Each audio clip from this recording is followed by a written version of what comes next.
Hello，咁今日咧就想同你哋講兩樣關於濕疹人士 friendly 有用嘅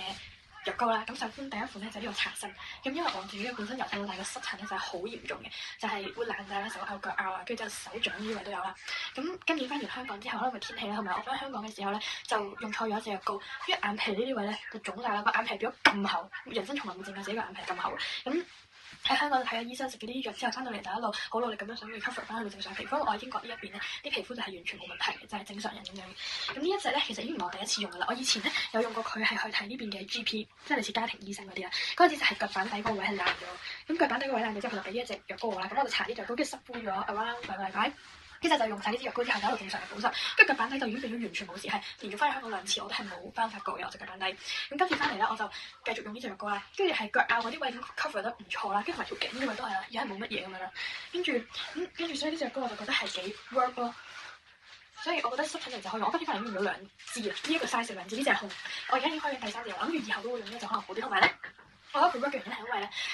濕疹完好翻之後，有機會會留低一啲紋啊，或者啲疤同埋一啲色素，咁但係佢係可以退到咯。即係我之前腳板底係用咗1年嘅時間，就將呢啲嘢全部退晒落嚟，而家係一隻正常嘅腳板底，俾你哋睇下，係正常嘅，冇乜嘢嘅皮膚。同埋腳面嗰啲位咧，我以前係腳掌嗰啲位都好嚴重啦，所以用佢係真係好 work。而我塊面咧，我就用另一隻，呢個就係之前應該都有同大家講過，佢有E45，佢有一個茶參嘅嗰個 version，我就用呢一個嘅，之前茶參嘅 version 都係 work 嘅。但係嗰一隻對於香港嘅天氣嚟講就會比較負擔，而家呢一隻咧就會清爽少少，咁就睇翻個人嘅膚質啦。